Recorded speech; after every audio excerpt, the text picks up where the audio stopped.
Ayan po mga kabiday, sa magandang oras sa lahat. Welcome po sa aking channel. Ito magandang pag-usapan po ito, ano po, no? Ito hong kumakalat ngayon na article ni dating Supreme Court Senior Associate Justice Antonio Carpio, ano po, no? Dito ho sa kanyang article po mga kabida, tila sumabog na po, no? Galit na po. Ito pong si Justice Carpio. Ang sabi nga niya dito enough is enough. Okay? Kumbaga, napuno na po ito pong si Justice Carpio sa mga pinagagawa ngayon ng ating mga leaders, mga kabida, under this administration. Ano po, na? Yung kanyang article, ang title po nito, okay, babasahin ko lang po The Blind Leading the Lost, a Nation Betrayed. Dito pa lang sa kanyang title, mararamdaman mo na mga kabida yung kanyang galit, yung kanyang frustration po, no? Laban sa gobyernong ito, no? Okay, bago po siya nag-umpisa, doon sa kanyang article, may pambungad po siya mga kabida, no? Isa pong famous saying po ng isang kilalang personalidad doon sa Estados Unidos, ano po, no? Ito pong si Martin Luther King, ano? Ang kanyang famous saying po, ito, "He who accepts evil without protesting against it is really cooperating with it." Anong ibig sabihin doon? Ang ibig sabihin doon, yung mga tumanggap ng kasamaan na hindi man lang nagprotesta o umangal o lumaban dito mga kabida, para pong nakipagkontsaba po siya doon sa naturang kasamaan. Yan po yung ibig sabihin doon sa famous saying po ni Martin Luther King, ano po, mga kabida. Ayan, dito sa kanyang body, no, ng kanyang article po mga kabida. Isa-isahin po natin itong kanyang mga points po dito, no, mga kabida, no. I-interpret po natin ito, ano po. Okay, ito po. The halls of Congress and the Senate reek of betrayal. Kumbaga napuno daw ng katrayduran, ano po, no? Yung halls of Senate and Congress and House of Representatives, ang ibig sabihin doon, no? Okay. This is no longer just a circus. It is a grand haste, a vicious mockery of the Filipino people's sacrifices. While we break our backs, bleed, and sacrifice for the nation, our so-called leaders, ito, okay? Ito, maganda po ito. Our so-called leaders are busy looting. Anong ibig sabihin ng looting? Pagnanakaw, okay? Not just our wealth, but our very dignity. Hindi lang daw yung kayamanan po ng Pilipinas, pera po ng taong bayan, kundi yung ating dignidad, ninakaw pa rin. Okay? Their spectacle of greed and indifference has condemned 119 million Filipinos to despair. Yung kanila hong kasakiman, okay? Parang nilagay po at binigyan po nila yung 119 Filipinos na hopeless. Wala na pong pag-asa, mga kabida, no? Blind to the needs of the nation, leading us to a chasm of hopelessness. Kumbaga, andun na tayo, nilagay tayo doon sa kasulok-sulukan po ng mundong ito na wala na talagang pag-asa na mangyayari po mga kabida. Ayan. So, matindi yung kanyang, yung kanyang galit po dito, no? Manifestation talaga ng kanyang galit at saka yung kanyang frustrations, mga kabida, no? Alright, iniisa-isa po niya yung mga kasalanan po ng mga leaders po natin, ano? Alright, ito po, a ruthless betrayal. Okay? Let us not mince words. This is treason. With Congress butchered billions from the education, they didn't just adjust a spreadsheet. They tore futures from the hands of Filipino children. Kumbaga, yung future po no, ng ating mga kabataan, parang ninakaw na rin, mga kabida, no? Okay? They shattered the dreams of students who saw education as their only escape from the clutches of poverty. They sabotage a nation's chance to rise, condemning generations to mediocrity and despair. Hopelessness pa rin, ano? Mga kabida. Ito, Article 14 of our Constitution mandates that education receive the highest budgetary priority.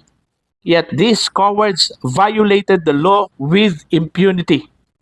They robbed the classrooms, burned the books, and locked the gates of learning.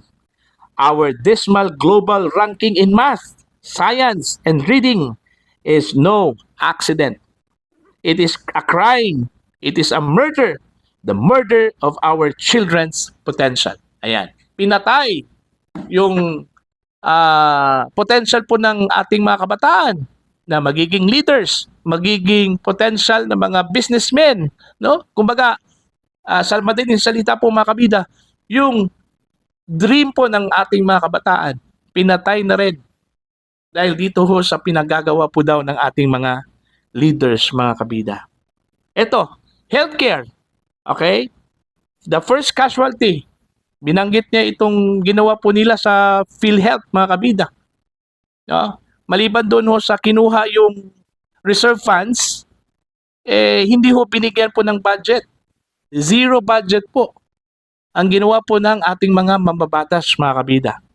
PhilHealth is not a reserve funds for their thieving hands to dip into. It is the lifeblood of millions of Filipinos who cling to it in their most desperate hours. The Universal Health Care Act clearly mandates sin taxes to support PhilHealth. They violated that too. What do they call this? Mismanagement? No.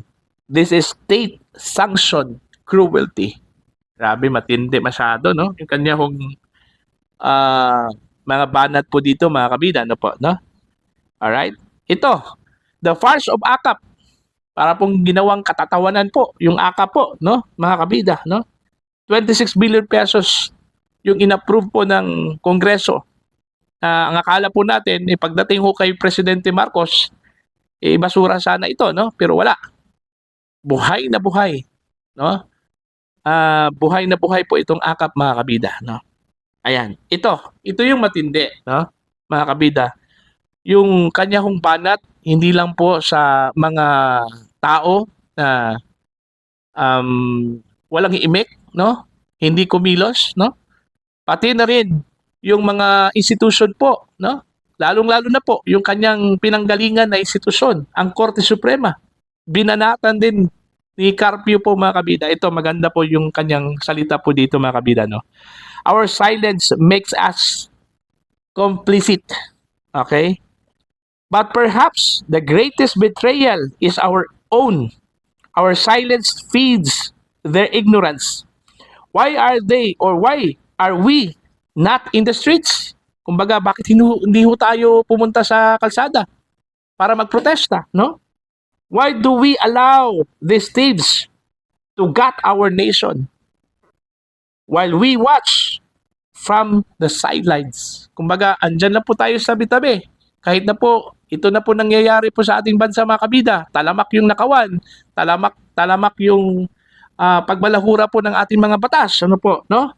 Pero andyan na po tayo sa kasuluk-sulukan po. Nanonood lang po sa kanila po, mga kabida. Ayan. Every moment of silence is a betrayal of the nation we claim to love.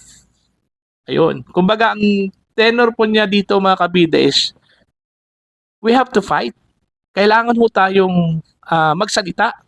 Wag ho tayong maging tameme, no? Dito ho sa mga nangyayari po, ano? Mga kabida, no? Alright, ito yung matindi. Kasi ho, yung kanyang pinanggalingang institusyon po, mga kabida, binanatan niya, no?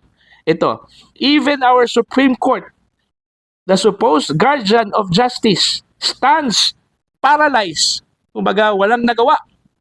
Okay? Terrified of congressional wrath to do their duty. Where is the justice for the oppressed when even the judiciary cowers? Ayan. Kumbaga, paano yung ma-dispense yung justice kung mismo yung judiciary, yung taga-interpret po ng batas, natatakot. Ano po, mga kabida, no? When justice is silent, tyranny thrives. Ayon. Kung wala hong magsalita, magpapatuloy yung pang-aabuso, mga kabida, no? So, yun po. Ang kanya pong panghuli, conclusion po niya dito, mga kabida, enough is enough. Okay? This is no longer about politics. It's about survival. They are dismantling our nation. Brick by brick, peso by stolen peso. And unless we fight back, they will leave nothing but ashes and despair. Ayan. So, kailangan po tayong kumilos. So, ang punto po niya dito is, we have to rise. And we have to speak up. Okay? Kailangan po tayong magsalita. Huwag po tayong maging tameme. Yun yung problema po natin Para bang natatakot po tayo, mga kabida, no? Kahit na po yung karapatan na po natin yung in question dito, yung binabalahura po, wala lang po tayo, no? Wala po tayong imik. Okay? Yun yung interpretation ko doon ho sa kanyang sinulat po, mga kabida, no? Ito na lang po, no? The betrayal must end. This thief must end. This silence must end. The time to act is now. Ayon. So, ang ibig pang sabihin po dito ni Justice Carpio, kailangan po ba tayong pumunta sa kalsada, magprotesta? In short, kailangan po ba tayong mag-people power ho dito? Okay? Ito ba yung ibig sabihin po niya dito na the silence must end? Okay? We act now? Parang iba yung kanyang tunada po dito, mga kabida, no po, no? Kasi ho, siguro ang tingin po niya is the people power will serve as the venue para ho magkaroon po ng pagbabago po, mga kabida, sa ating bansa, no po, no? Alright? So, yun po yung kanya hong inilabas na frustration at galit po.